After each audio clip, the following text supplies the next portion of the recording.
Sir, General, sir. I'm sorry, excuse me, sir, but Harrison is back. Harrison? Yes, sir. The scout, Harrison, sir. I knew you'd want to know that as soon as possible. He's right outside here, sir.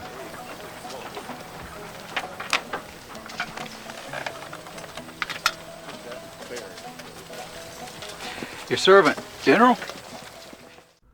The very first character we meet in the 1993 film Gettysburg is this guy. Anyone familiar with the film knows that he was a spy named Harrison working for General James Longstreet, but many people don't realize just how little was known about the actual man.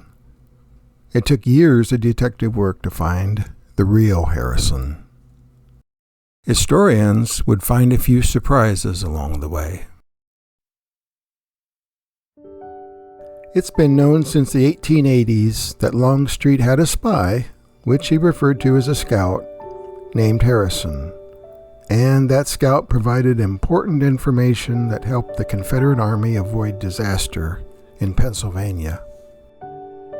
In Longstreet's memoirs, published in 1896, an image of Harrison as an elderly man was included. However, no first name for Harrison was ever given. One possible reason for this was to prevent any possible issues that could arise from identifying Harrison as a spy. During the war, anyone caught spying was generally executed, usually by hanging. Even if there was no longer any threat of hanging, there could still be the possibility of civilian retaliation, or at least being ostracized, which could affect a person's ability to earn a living. And so for decades, students of the Civil War were never quite sure who this Harrison was. Then in April 1970, an article was published in the Civil War Times magazine by Civil War espionage expert John Bakeless. Bakeless studied the matter and he came to the conclusion that Harrison was actually Virginia actor James Harrison, and for years afterward, this identification was believed to be correct. This was the image of Harrison that author Michael Schirra had in mind when he wrote his novel, The Killer Angels, about the Battle of Gettysburg, published in 1974. Naturally, the same image of Harrison, the actor, was carried over to the movie Gettysburg, made from Schirra's book. In fact, the director's cut of the movie Gods and Generals, the prequel to Gettysburg, even shows the actor Harrison being a friend of John Wilkes Booth. However, in the years following publication of The Killer Angels, the idea that Harrison may have been misidentified began to take hold. In the July 1980 issue of the Virginia Magazine of History and Biography, Dr. Meriwether Stewart wrote that the known dates of James Harrison's appearances on stage were in conflict with Harrison the spy's known whereabouts. Another question was just how an actor, presumably without much military experience, could learn such accurate and precise information about the Federal Army of the Potomac. Historian James O. Hall found a photo of James Harrison the actor and noted the lack of resemblance between him and the image in Longstreet's book. Then, by chance, Hall learned of a lady named Marion Ralph of Falls Church, Virginia. Mrs. Ralph had contacted an expert on Confederate spy codes and ciphers about a photograph of her grandfather, who she said had fought for the Confederacy. The photo showed a man wearing the uniform of a Confederate second lieutenant, holding a revolver and a card with a series of numbers on it. Mrs. Ralph was curious about the card with the numbers and wondered if they could be a coded message. By the way, her grandfather's name was Henry Thomas Harrison. The expert examined the image and came to the belief that the numbers on the card were indeed part of a Confederate cipher used in the region of the Mississippi River, and that the message read, "I love you." Another thing that Mrs. Ralph had said was that her grandfather had been a scout for General Longstreet. Hall's curiosity was immediately aroused about her grandfather. When Hall was able to meet with Mrs. Ralph, he learned her information about her grandfather had come from her mother, who was Harrison's daughter Irene. The information had been passed down through word of mouth. The family did have some letters from Harrison to Laura Broders, who became Harrison's wife and Mrs. Ralph's grandmother. The encoded "I love you" message was obviously intended for Laura. Laura had been part of an old Virginia family who lived on a large estate called Oak Grove in Fairfax County, Virginia. The house still existed until fairly recent times, when it became another victim of development. Mrs. Ralph believed Harrison had used Oak Grove as a base of operations when he was spying in the Washington, D.C. area, and he became acquainted with the Broders' daughter, Laura, as a result. All wanted to know for sure that Mrs. Ralph's grandfather was indeed the Harrison who had helped save the Confederate Army from disaster at Gettysburg. He tried searching some untried places at the National Archives and hit pay dirt. By the time Hall had sifted through various letters, pay vouchers, and scouting reports, he no longer had any doubts that Henry Thomas Harrison was indeed Longstreet's spy. A year after Hall published his findings in the February 1986 issue of Civil War Times, Hall met Bernie Becker, a relative of Mrs. Ralph's. With Hall's encouragement, Becker began doing additional research on Harrison and was able to fill in some of the gaps in Hall's article. The following account of Harrison's life is a composite of multiple sources, including Becker and Hall. On Harrison's pension application, he lists his birth date as April 23, 1832, in the vicinity of Nashville, Tennessee. A few reports say that Harrison tried his hand at acting, but got few parts due to his small stature. However, those reports do not list any sources for that information, and in fact other sources say Harrison was above average in height.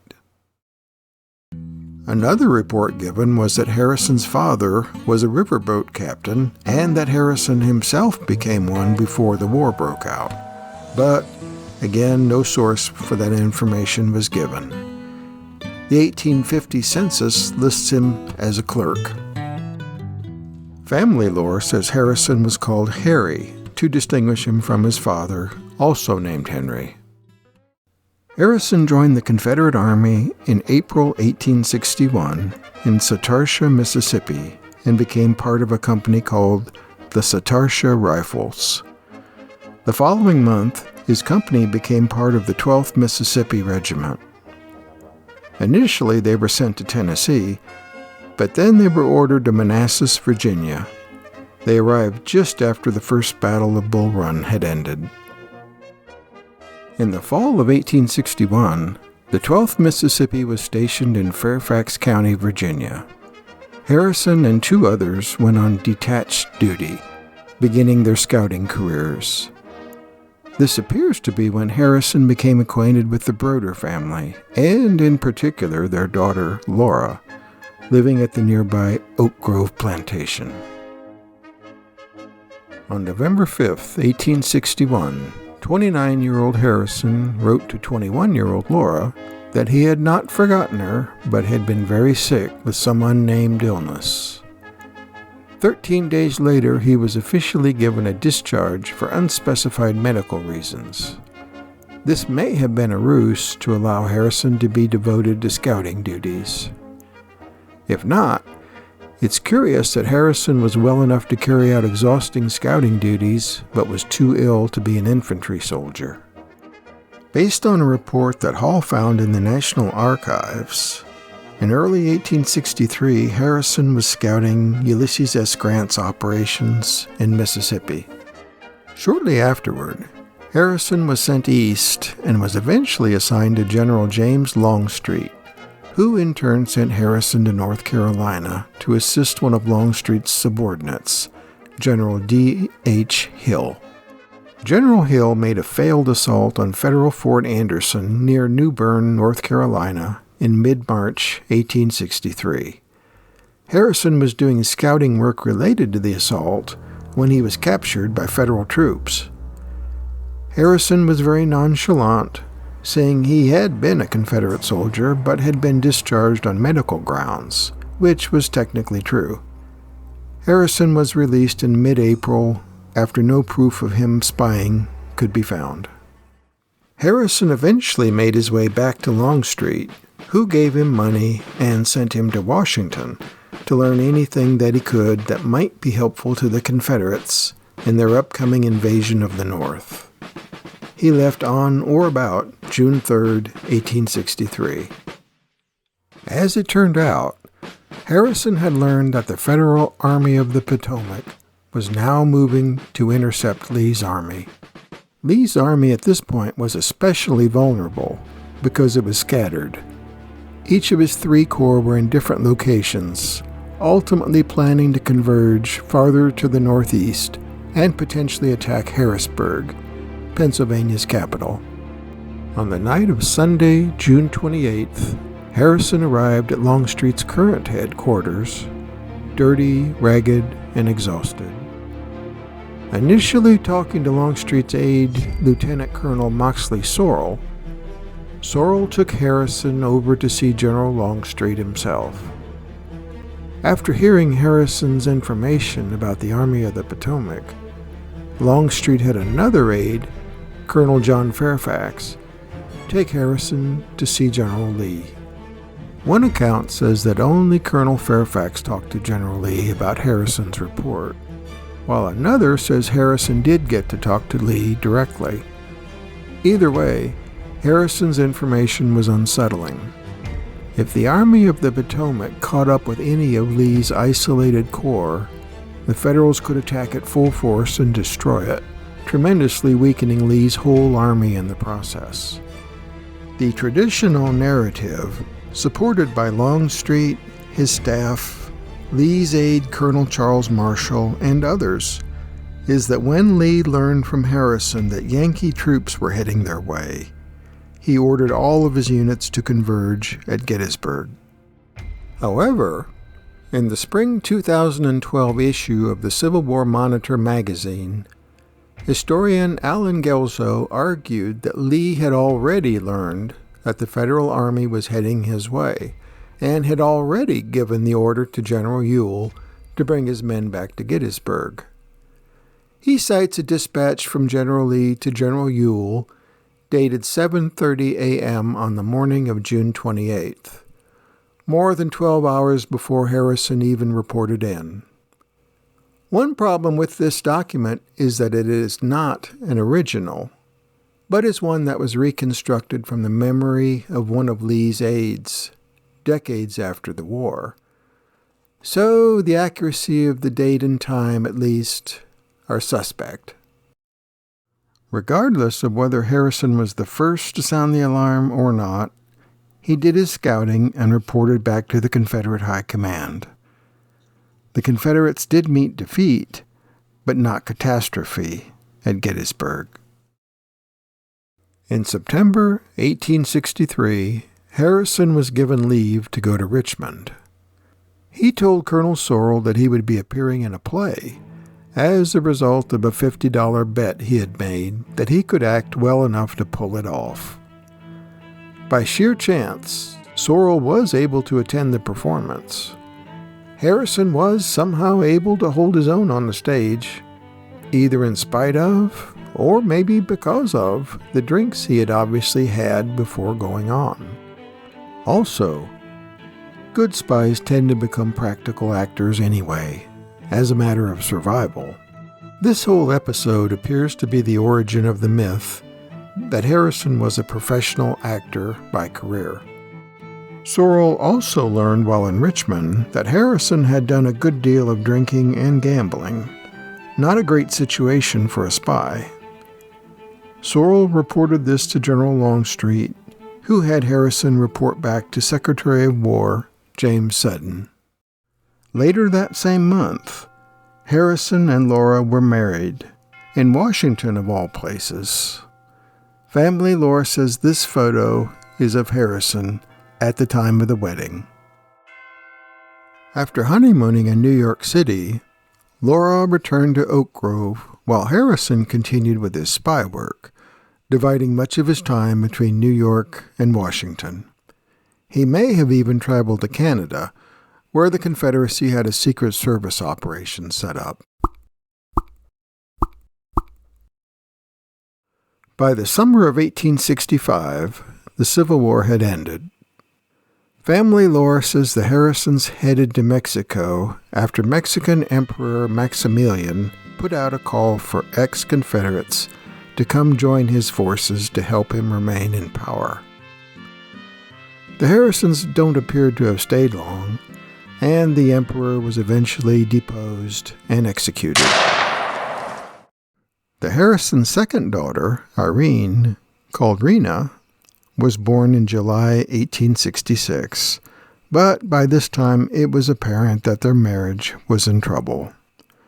In the spring of 1866, after it was clear that Laura was not going to leave Oak Grove to join him, Harrison left for Montana to try his hand at prospecting for gold. Harrison's last known letter, dated August 27th, was from Helena, Montana. Harrison wrote that as soon as he had accumulated enough money for a home, he would return for Laura and the kids. Laura never heard from him again. 7 years later, it was assumed that Harrison was dead, and Laura remarried. In 1893, the Harrisons' youngest daughter, Rena, married James Beatty and settled not very far from Oak Grove in nearby Annandale, Virginia. One eventful day in November 1900, an elderly man appeared in Annandale asking for directions to the Beatty farm. Coincidentally, the man he asked was James Beatty, Rena's husband. After learning that the elderly man was none other than Harrison himself, Beatty let Harrison know that he was not welcome to visit. Before leaving Annandale, Harrison wrote Rena a letter, and the two did exchange letters a few times. The last time he wrote her was in 1901 in a letter sent from Cincinnati, Ohio.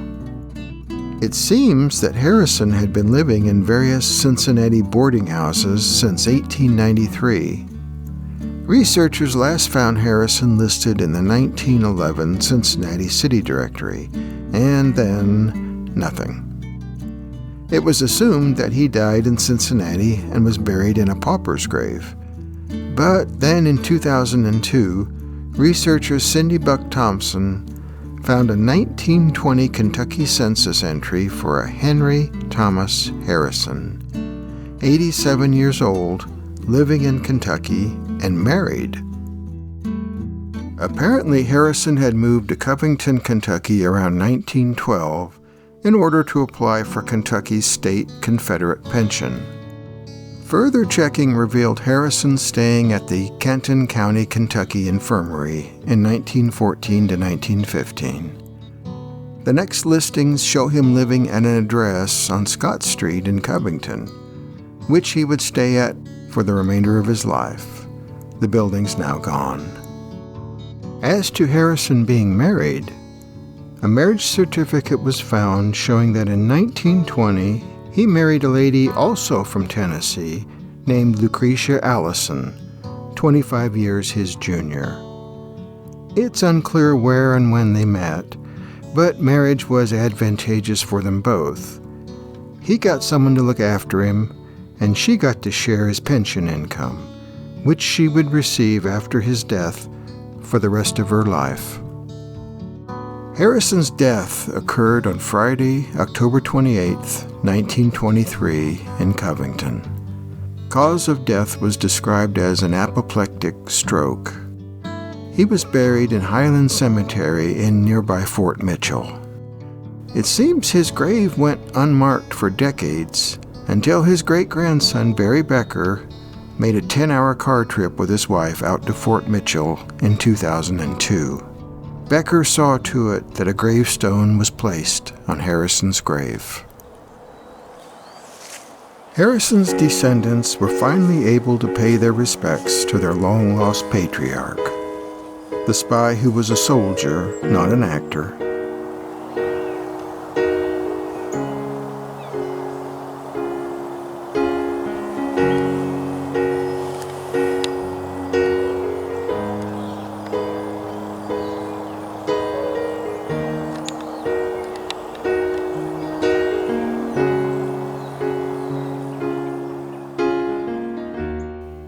By the way, there is no evidence, nor is it likely, that Harrison would have been allowed to join Pickett's charge in the Battle of Gettysburg. But it makes a pretty good scene and a pretty great movie.